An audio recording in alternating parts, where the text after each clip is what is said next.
Hi mga karagarag, welcome back to my vlog. Isang magandang gabi sa inyong lahat mula dito sa Lasak City. Nag-burn out dito sa Lasak City mga karag-karag. Kaya na-late na naman ako ngayon sa kaganapan sa mundo ng beauty pageant. Pero hahabol tayo, baka bigla mawala na naman yung kuryente. Kaya itudo ko na itong pagkachismosa ko. So pagbalik ng kuryente kanina, ay bigla talaga akong ano yung mga latest na mga pinagchichikan, pinagchichismisa ng mga active na mga chismosa at mga chismosa sa social media. At nang biglang bumulaga sa budlat na kong mata o sa budlot na kong simod ay ang laban ng ating pambatong si Maring Annabel McDonald mga karag-karag sa Miss Globe 2025 na kung saan ay di ko kinaya.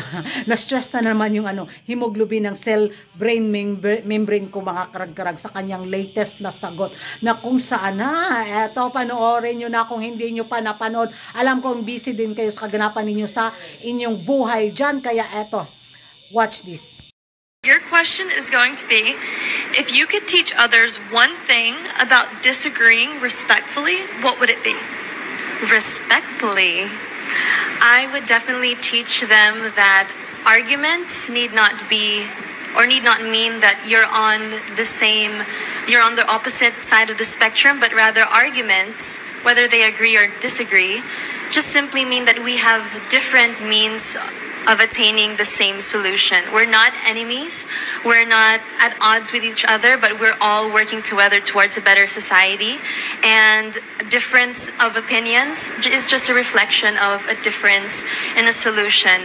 So having that grace and giving your friend or your neighbor perhaps that grace as well to allow discourse and argumentation without any apathy, without any judgment, without any racism in the mix.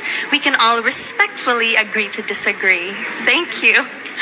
Yan na mga karag-karag, narinig at napanood na ninyo magiging reaction ko. Alam niyo naman, bubuskuragan sa English. Kagaya ng ating mga kapitbahay, na-stress din sila sa pag-intindi sa naging sagot ni Maring Annabel McDonald. What is that daw? What is that? What? Ano daw? Paki-explain sa kanila kasi mahirapan din ako mag-explain bitaw. Ay alam niyo naman yung limited edition lang din yung English galore at English vocabulary ko kaya mahirap sa akin. Banha di magyatan mo. Wala na lang pununta ni.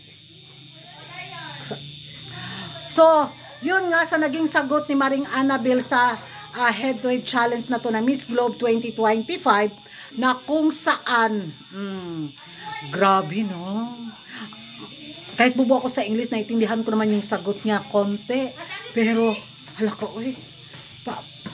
ginawa, sabi nila ginawa daw ni Maring Annabel na komplikado yung tanong sa naging sagot niya. Paano ba yun?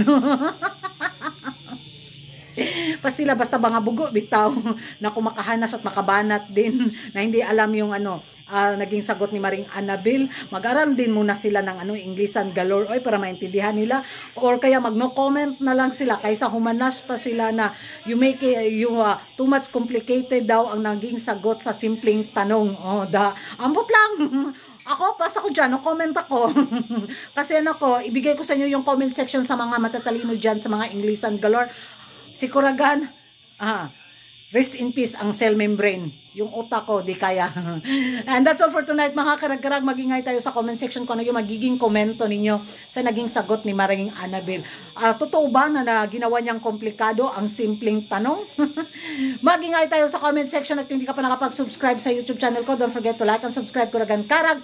And hit the notification bell para updated kayo sa mga latest kaganapan at late na intriga sa mundo ng beauty pageant. And thank you for watching. See you in my next vlog. Bye-bye!